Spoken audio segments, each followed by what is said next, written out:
Hello dear students, कैसे हैं आप सभी। आशा करती हूँ आप सब ठीक होंगे, स्वस्थ होंगे, अच्छे होंगे। आईसीटी वर्चुअल क्लासरूम देहरादून में आप सभी का स्वागत करती हूँ। मेरा नाम समता शुक्ला है और बच्चों क्लास 8th में आपका चैप्टर चल रहा है कोशिका। कोशिका यानी कि सेल, जो हमारे जीवन की मूलभूत इकाई है, the fundamental unit of life. कोशिका की संरचना कैसी होती है, कोशिका के क्या काम होते हैं और कोशिका किसे कहते हैं। देखिए आपका क्लास 7th में कोशिका के बारे में आपने कुछ नहीं पढ़ा है, तो मतलब आपके सिलेबस में पहला ही क्लास 8th है जिसमें पहली बार आपका कोशिका वाला चैप्टर आया है। कोशिका जो है बच्चों, उसको समझने के लिए आपको ये समझना होगा कि जितने भी जीव जंतु हैं, जितनी भी वनस्पतियां हैं, ये सभी के सभी कोशिकाओं से ही मिल करके बनी हुई है। कोशिका क्या होती है उसके बारे में हमने बात कर ली थी कि जैसे किसी भी ईंट की दीवार को बनाने के लिए एक एक ईंट की जरूरत होती है, तो ईंट जो है वो यूनिट हो गई उस दीवार की।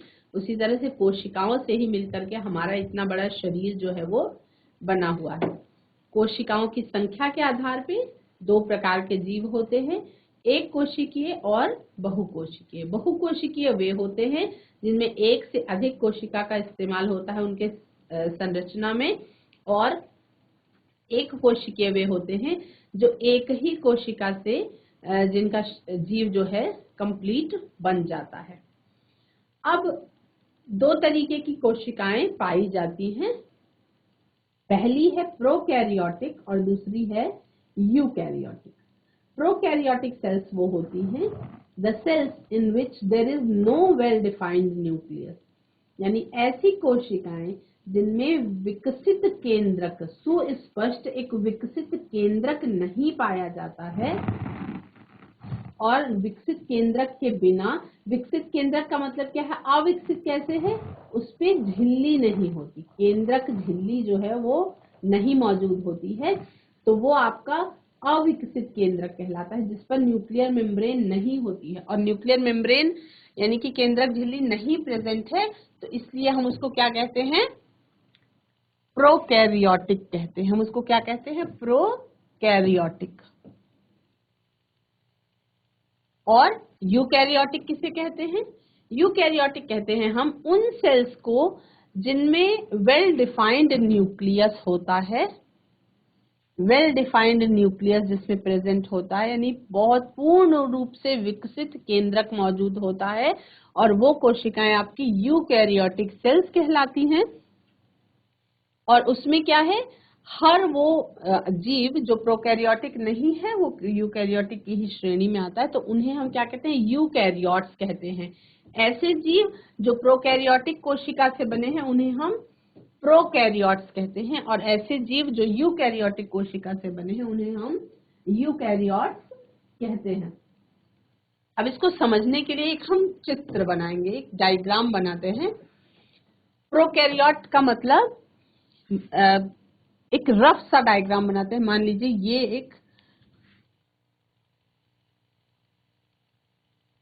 ये एक कोशिका है ना, और इसके अंदर सब कुछ बिल्कुल बिखरा हुआ है।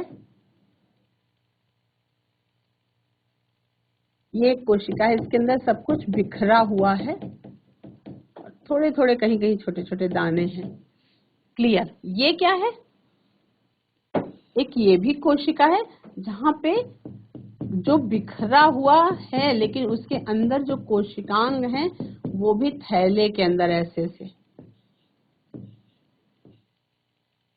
सब कुछ पन्नी मतलब पैक्ड है, सब कुछ एक झिल्ली के अंदर भरा हुआ है। तो जब सब कुछ झिल्ली के अंदर भरा हुआ है तो वो क्या कहलाता है, वो आपका यूकैरियोटिक कहलाता है। और जब झिल्ली के अंदर भरा हुआ नहीं है तो वो प्रोकैरियोटिक कहलाता है। प्रोकैरियोटिक क्या है, प्रोकैरियोटिक है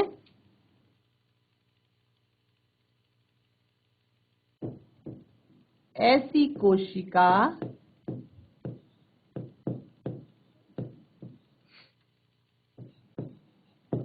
जिसका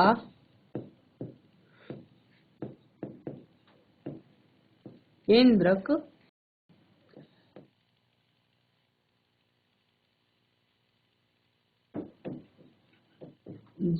युक्त नहीं होता।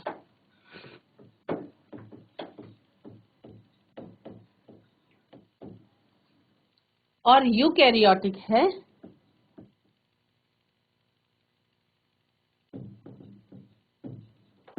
ऐसी कोशिका जिसका केंद्रक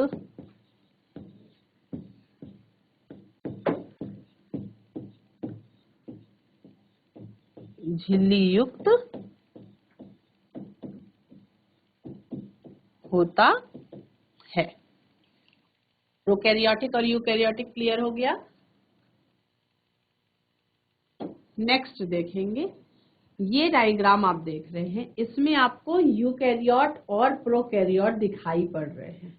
प्रोकैरियोट और यूकैरियोट इसमें आपको दिखाई पड़ रहे हैं। तो संरचना के आधार पे आप देखो, यहाँ पे इस वाले चित्र में,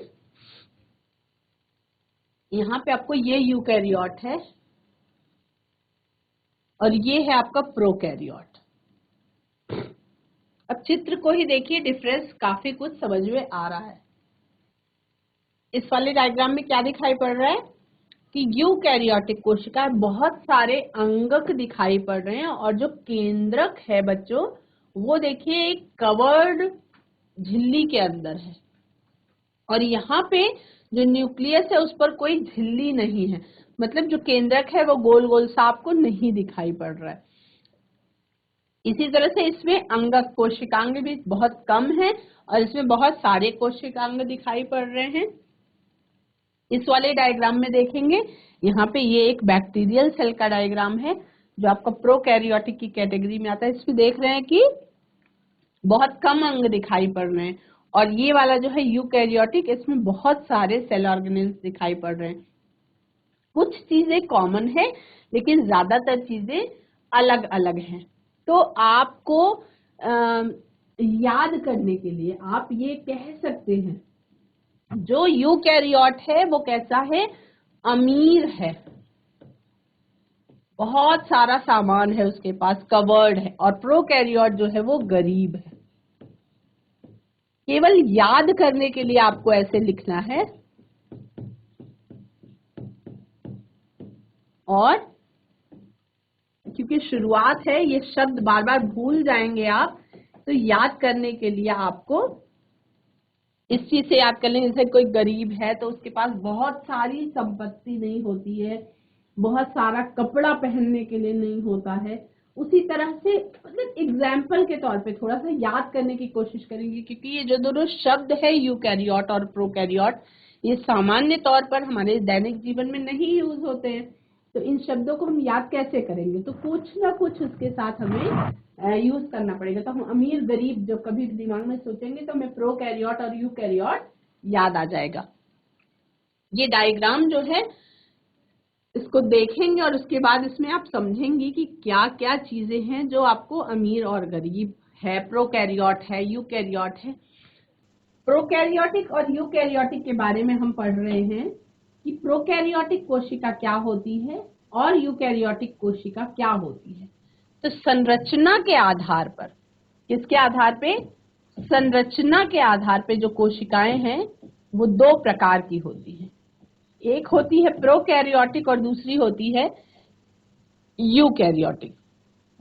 प्रोकैरियोट्स वो हैं जो साधारण कोशिकाएं हैं जिनके अंदर केंद्रक के ऊपर केंद्रक झिल्ली नहीं मौजूद होती है, और यूकैरियोटिक ऐसी कोशिकाएं हैं जो प्रोकैरियोटिक की तुलना में थोड़ी जटिल हैं और इसमें बहुत सारे कोशिकांग पाए जाते हैं और सारे के सारे कोशिकांग जो है वो कैसे होते हैं, झिल्ली युक्त कोशिकांग होते हैं। मतलब इन सब के ऊपर कवरिंग होती है, इन सब के ऊपर क्या होती है, कवरिंग होती है।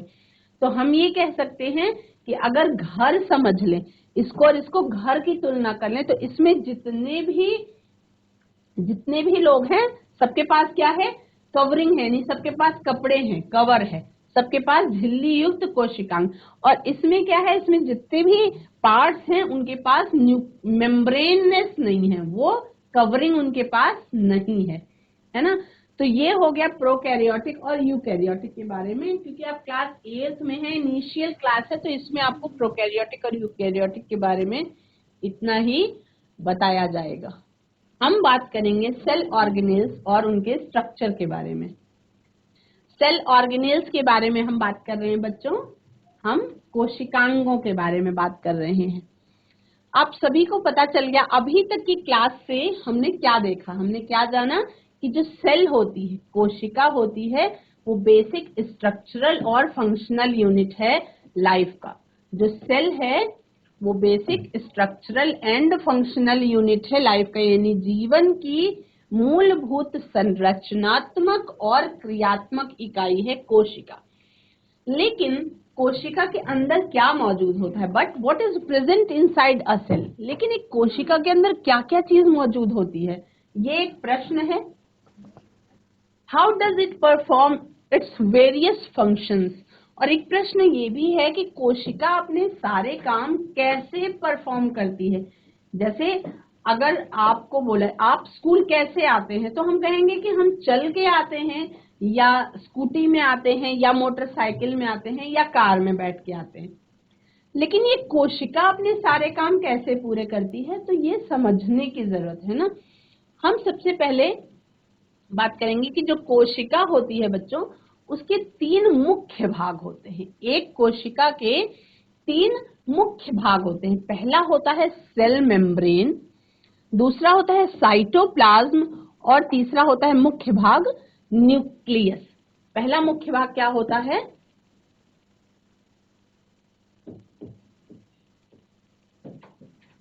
कोशिका झिल्ली, कोशिका द्रव्य और केंद्रक। अगर आपको इन तीनों के बारे में कुछ भी नहीं पता हो, फिर भी नाम से कुछ तो समझ में आ रहा होगा। जीआईसी कालिका में कोई बच्चा माइक ले। Good morning ma'am. Good morning. आपका प्रियंका बोल रहे हो बेटा? Yes ma'am. प्रियंका, मैंने आपको ये अभी तक जो पढ़ा वो समझ में आया कि नहीं बेटा? Yes ma'am. कहीं कुछ कंफ्यूजन है? मतलब मैं चाहती हूँ कि आप पूछो, कुछ पूछो। मैं आपसे सवाल नहीं पूछना चाहती, मैं चाहती हूँ आप मुझसे सवाल पूछो, तो उससे मुझे समझ में आएगा कि आपको कितना आ रहा है। मतलब ये बताओ कि कोशिका कितने तरीके की होती है? मैम 3 3 तरीके की कोशिका होती है। कोशिका कितने तरीके की होती है? अच्छा। बैठ के आराम से प्रियंका, बैठ के बात करो। आप बैठ जाओ, अपना आराम से चेयर में बैठ जाओ। हाँ, माइक ऑन रखो। Yes ma'am. कोशिका अच्छा बताओ, मेरे अंदर जो कोशिका पाई जाएगी आपके अंदर पाई जाएगी, दोनों में अंतर है कि एक जैसी होगी? नो मैम, अंतर नहीं होगा। मेरे में मतलब मेरे शरीर में जो कोशिका है और आपके शरीर में जो कोशिका है, दोनों में अंतर होगा कि एक जैसी होगी?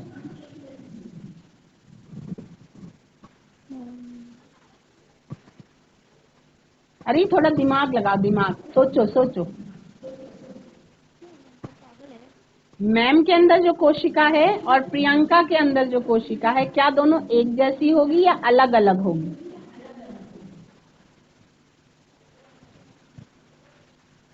मैम अलग अलग।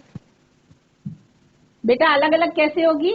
आप भी इंसान, मैं भी इंसान, एक जैसी होगी। एक जैसी होगी। मैम अच्छा, क्या मेरे मैंने बोला था? हम दोनों तो इंसान ही हैं, तो हम दोनों के शरीर में जो कोशिकाएं हैं वो एक जैसी होंगी, ठीक है। अब यस पेड़ में, आम के पेड़ में जो कोशिका है और जो मेरे अंदर कोशिका है, उसमें अंतर होगा? Yes ma'am. बिल्कुल होगा। तो कोशिकाएं कितने प्रकार की होती हैं? 2। 2 प्रकार की। कौन कौन सी? एक किसके अंदर है? हम लोगों के मैम अंदर। ह्यूमन बॉडी में। Yes ma'am. ह्यूमन बॉडी में नहीं, सारे जानवरों की बात हो रही है।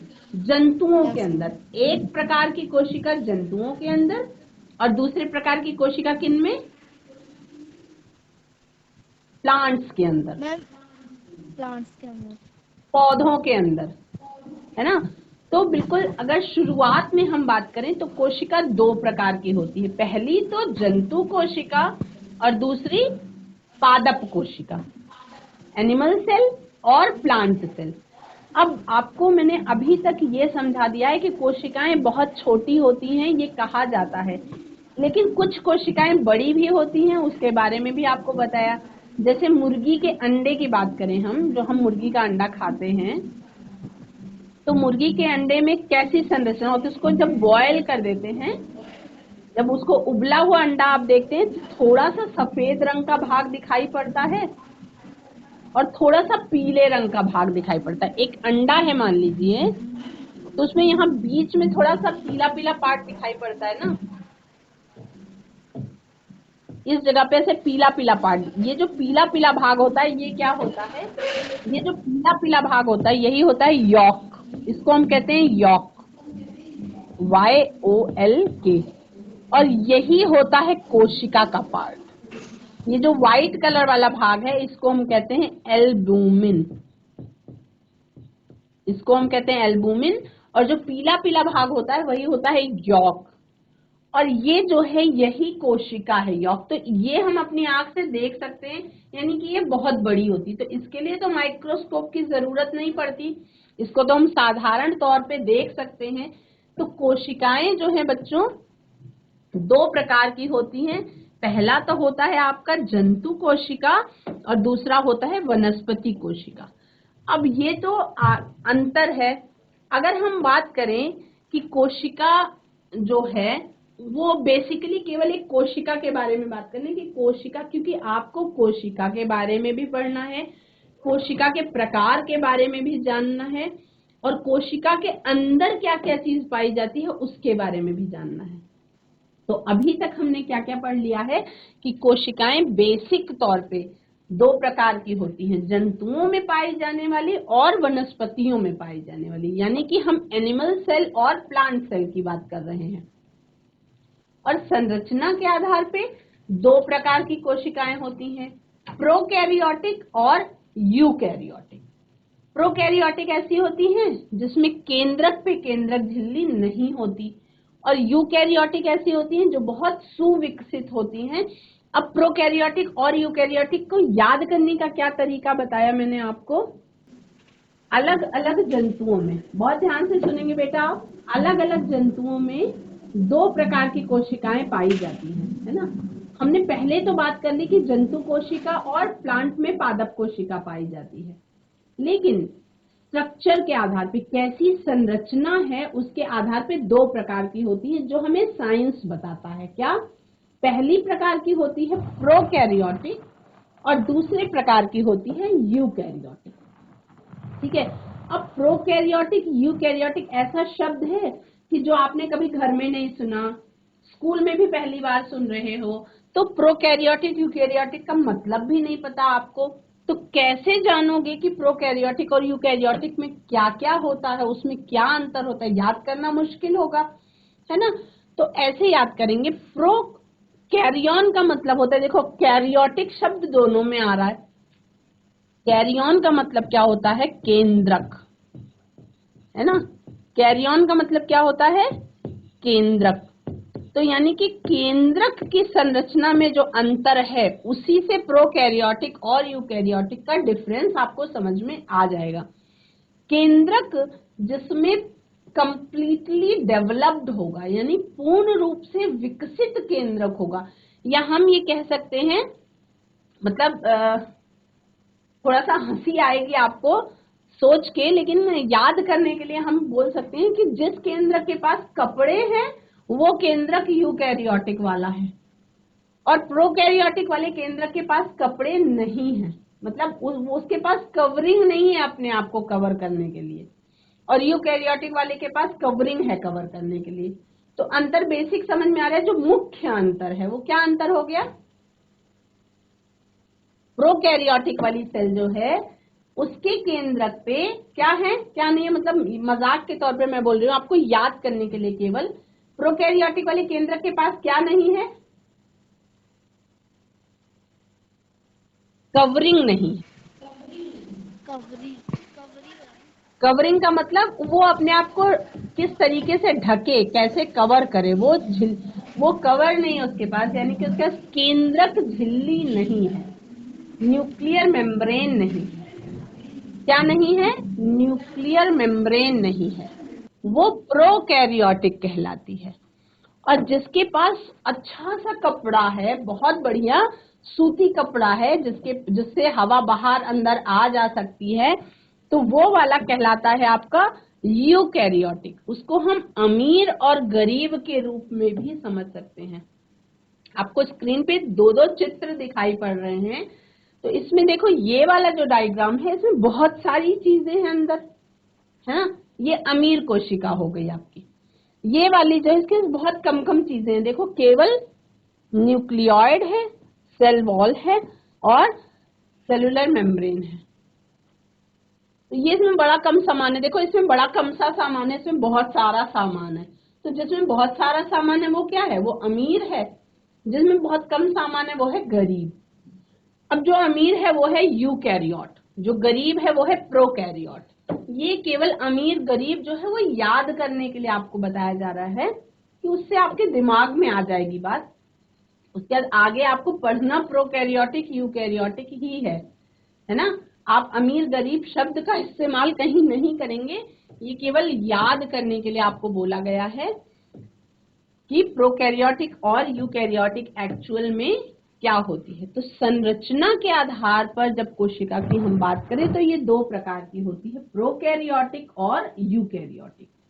प्रोकैरियोटिक वो है जिसमें केंद्रक जो है वो कंप्लीटली डेवलप्ड नहीं है, मतलब केंद्रक पूर्ण रूप से विकसित नहीं है। अब आपके 8th क्लास में ही आपका रिप्रोडक्शन चैप्टर भी आएगा, तो हम देखेंगे कि जो केंद्रक विकसित नहीं है, केंद्रक के अंदर गुणसूत्र नहीं पाए जाते, क्रोमोसोम्स जो हैं वो प्रोकैरियोटिक में नहीं पाए जाते हैं। हम यूकैरियोटिक की बात करेंगे तो हमारे पास क्रोमोसोम्स पाए जाते हैं। बहुत सारे अंतर हैं प्रोकैरियोटिक और यूकैरियोटिक में। लेकिन किसी भी कोशिका में, चाहे वो जंतु कोशिका हो चाहे वो वनस्पति कोशिका हो, उसमें कुछ मुख्य चीजें होती हैं जो कॉमन है, हम उसके बारे में अब बात कर रहे हैं। सेल ऑर्गेनेल्स की बात करेंगे, उसमें 3 पार्ट्स पाए जाते हैं। एक है कोशिका झिल्ली, दूसरा है कोशिका द्रव्य और तीसरा है केंद्रक। तो केवल शब्द पर ध्यान देंगे। मान लीजिए आपको कुछ नहीं पता, केवल शब्द पे ध्यान देंगे, कोशिका झिल्ली।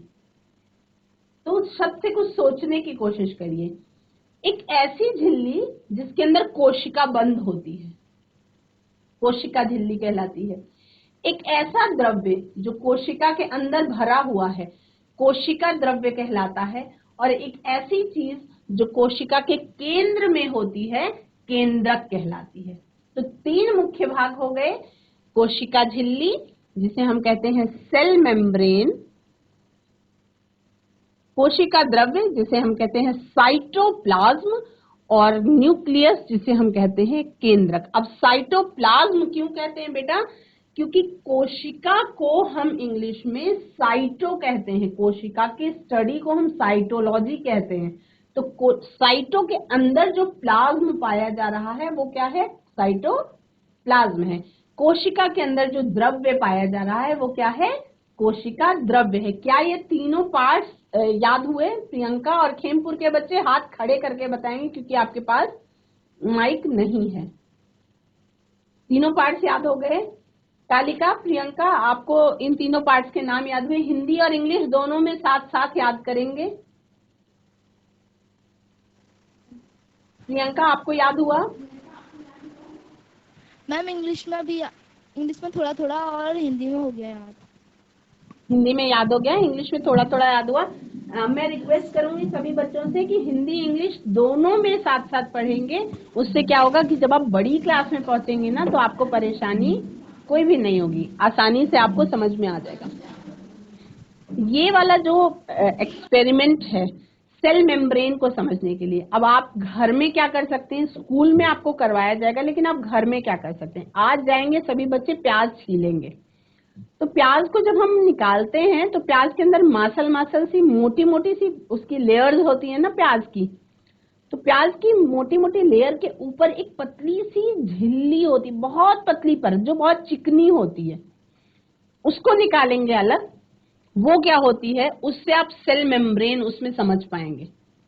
अगर हम एक प्याज की झिल्ली को उसके मोटे वाले पोर्शन से अलग करें और उस पर एक मिथाइलिन ब्लू कलर का रंजक डालें एक स्लाइड के ऊपर और उसको कवर स्लिप से कवर करके अगर माइक्रोस्कोप के नीचे देखा जाए, सूक्ष्मदर्शी के नीचे, तो इस तरीके की संरचना दिखाई पड़ती है। ये क्या है, ये प्याज की झिल्ली को जब माइक्रोस्कोप के नीचे देखा गया तो कुछ इस तरीके की संरचना दिखाई पड़ रही है। अब इसमें आप देख रहे हैं यहाँ पे ये ऐसे ऐसे दिखाई पड़ रही है। ये क्या है, बीच बीच में आपको केंद्रक दिखाई पड़ रहा है और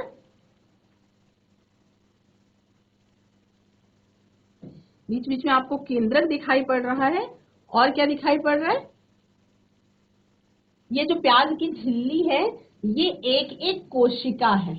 ये कैसी कोशिका हो गई, ये एक प्लांट सेल हो गई, यानी कि एक पादप कोशिका हो गई। प्याज की झिल्ली कैसी है, एक पादप कोशिका है, प्लांट सेल है ना। तो ये जो पार्ट्स होते हैं, कोशिका झिल्ली, कोशिका द्रव्य और केंद्रक, इन तीनों के बारे में आपको थोड़ा ब्रीफ में अगले सेशन में बताऊंगी मैं। आज की क्लास में सभी बच्चों ने मतलब कहाँ तक पढ़ लिया है चैप्टर में, ये बार बार रिवाइज हम करते चलेंगे आगे बढ़ने के लिए। कोशिकाएं अलग अलग प्रकार की होती हैं, अलग अलग जीवों में और पौधों में अलग प्रकार की कोशिका होती है।